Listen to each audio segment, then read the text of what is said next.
Hi everybody, my name is Harry Jacobs and I am the North of 60 Gamer, and welcome! Today I'm doing a special edition. As you know or may not know, I'm going to Greece and I am taking a back-to-back cruise in May. Well, at least I hope I'm taking a back-to-back cruise in May. So as a gamer, one of the things, if you've ever been on a cruise ship and have been in a game room, you know you get those red boxes of checkers, chess, Monopoly. If you're really lucky, a 30-year-old version of Trivial Pursuit. As a gamer, that doesn't really work for me because I like playing a little more modern games. Not that I don't have anything against chess, checkers, Trivial Pursuit, and Monopoly, but I prefer my games. And the biggest problem, of course, is when you're going overseas and you want to take some games with you is, what games can I take? My wife does play games a little bit, and I like to introduce people to games. So I have to look for a mix of games that will satisfy my personal needs, soloing.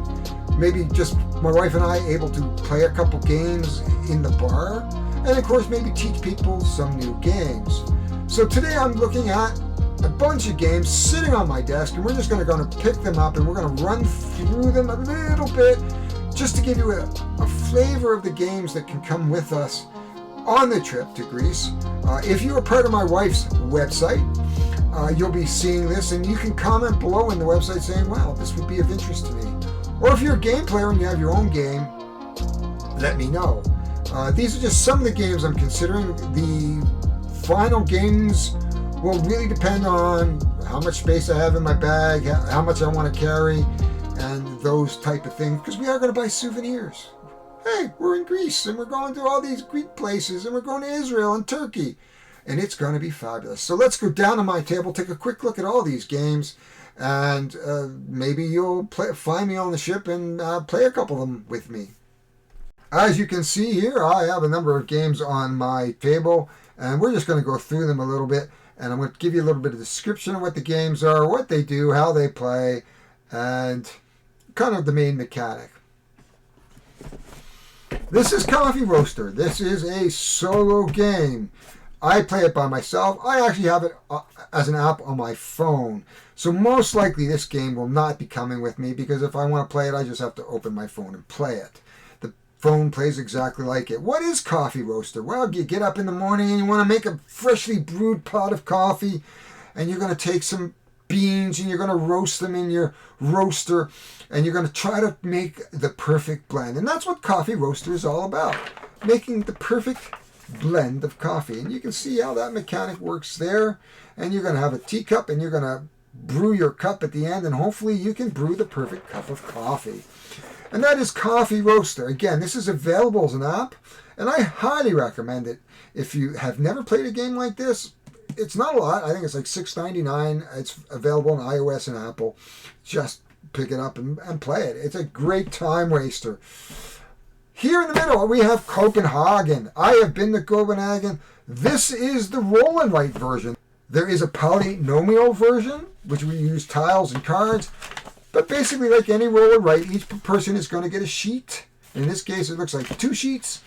And we're going to roll some dice, and we're going to fill in our forms. And once the forms are complete, after a certain amount of turns, we are going to score. And that's what a roll-and-write is. There's plenty of roll-and-writes out there. One of my favorites, of course, is Cartographers. And that's a great game because you can have as many people play as you'd like around the table. So you could have 6 or 7. We've had 10 or 12 playing Cartographers, which makes it kind of interesting. But this is a roll-and-write game, and there's plenty on the market. That might be one I bring. Here is a family game. This is called Just Desserts. The mechanic here is a set-building game, or a card set-building game.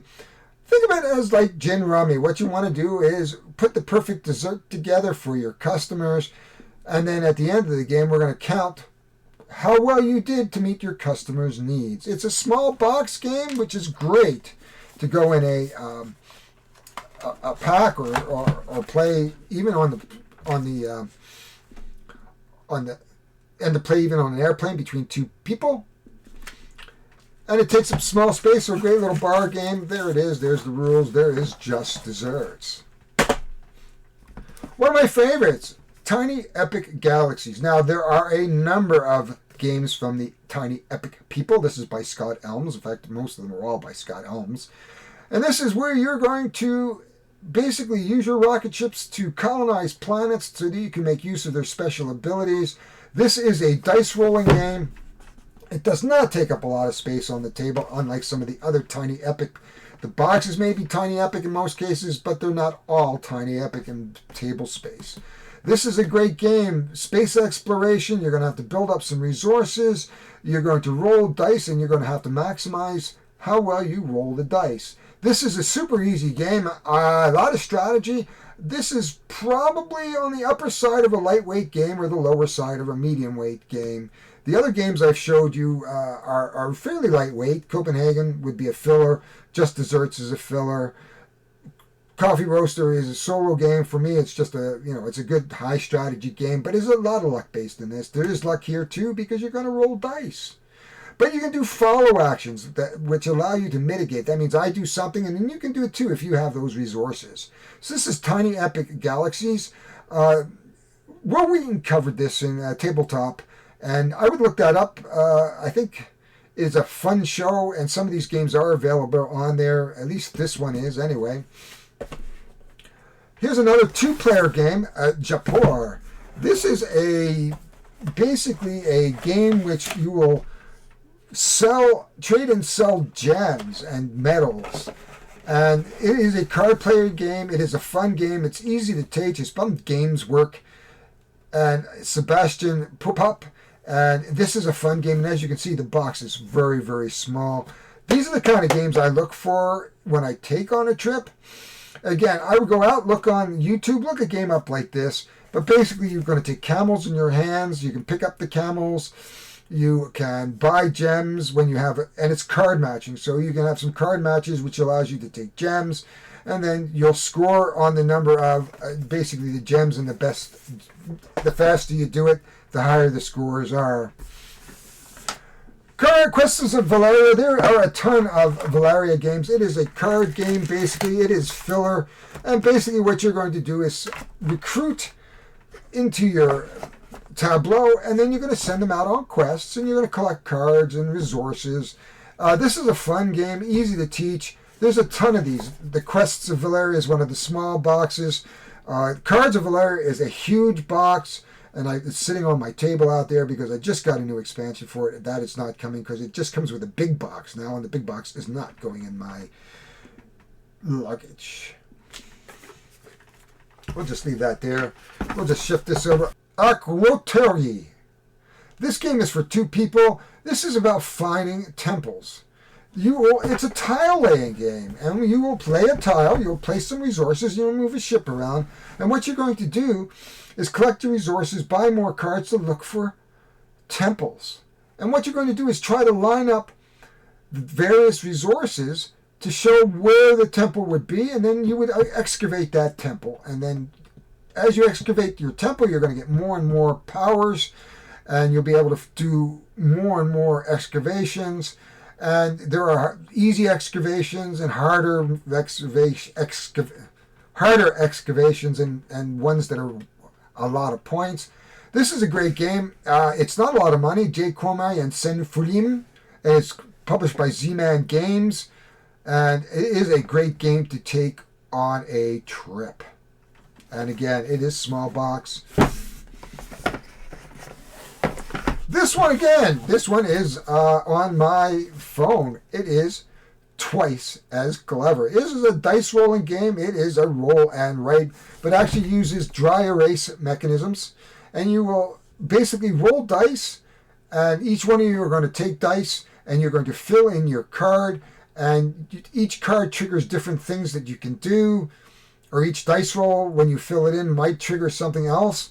And what you're trying to do is optimize your dice on this game. This game is a puzzle. Again, I have it on my phone. I probably might bring it because you can play with a bunch of different people because it's about drafting and things like that. So it is good, twice as clever. There's a few games in that series, and I highly recommend it. It's by Wolfgang Warsch, and I highly recommend it. Stronghold Games makes some great games, and I highly recommend Twice as Clever. This is one of the heavier small games. You can see the box isn't that big, but it is one of the bigger boxes. It's Red Cathedral.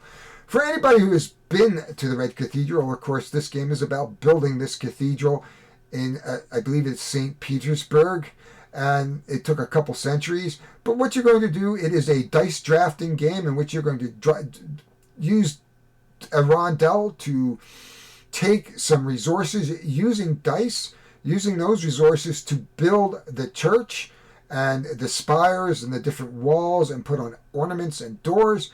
And those who build the church the best, who add to the church the best, are basically going to win the game because they will have the most points. There is a lot in this box. It's huge. There's a ton of components, as you can see right there. But it takes about 5 minutes to set up. It takes about an hour to play, but it is learnable by just about anybody. And this is Red Cathedral. Now I have saved the best of last. This is my wife's favorite game. This is Carcassonne. This is a tile-laying game in which you will pick up a tile and then play a tile. Then you will have meeples, and if you don't know what a meeple is, basically it's a wooden representation of a people, but it's called a meeple. And you play the meeples onto the various parts of your tile, such as the castle or the roads or the fields, and you're trying to build castles, complete roads, and put farmers in fields, and bishops can score abbeys and gardens, and there's a whole bunch of types of expansions. You have princesses, you have dragons, you have traders, you have mayors, all types of expansions for this game. We have most of them. I think we're only missing one. We don't play with all of them, but this box is just jammed. Now, we play with an extended set because we have quite a bit of expansions, so it is a big table hog, but we can take some of those out.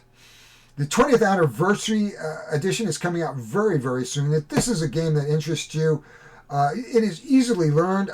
Go out to Board Game Arena. You can play Carcassonne and learn to play Carcassonne there, either in real time or asynchronous, so that you can take turns and get an idea of how Carcassonne works. You can also play Jaipur and Akatori as well. So there are games available out there on platforms that you can actually take a look at if this is your thing. But that is all I'm going to talk about in terms of these are the games that I'm considering bringing, or some of the games that would fit in a bag that you can take on a trip.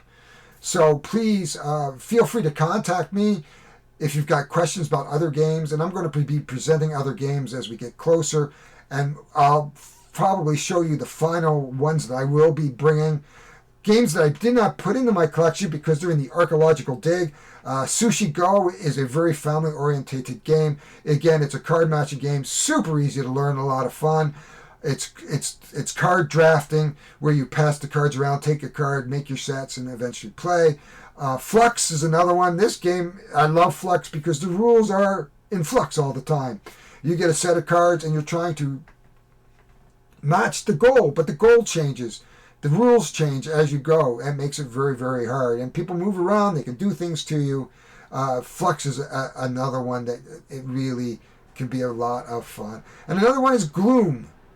That's a sad game because it's a 4-player game in which you play a family who really is so depressed you want to kill them off. And what you're trying to do is kill your family off in the most exotic ways, like pushing them downstairs, poisoning them. Generally, we like to play with stories. So you make up a story about the card of why you're pushing your uncle down, or why you're helping revive him, because you can help revive dead people to put him back into the guy's hand, because the first person who loses all their people or family wins. Kind of a morbid game. There's a couple different versions too. There's a Star Trek version about red shirts, and you know what happens to red shirts. There's a Cthulhu version, there's a Munchkin version, there's all kinds of things. And of course that brings us to Munchkin. Munchkin might be a fun game, but you may not have any friends after you play. Anyway, my name is Harry Jacobs. If you like what you see, please hit the like button. Subscribe to my channel, really appreciate it, shows a little love.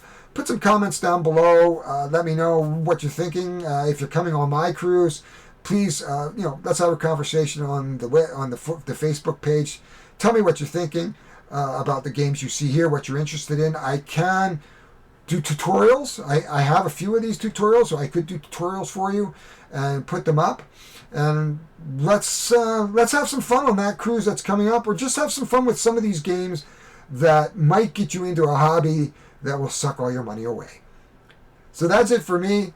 Thank you very much.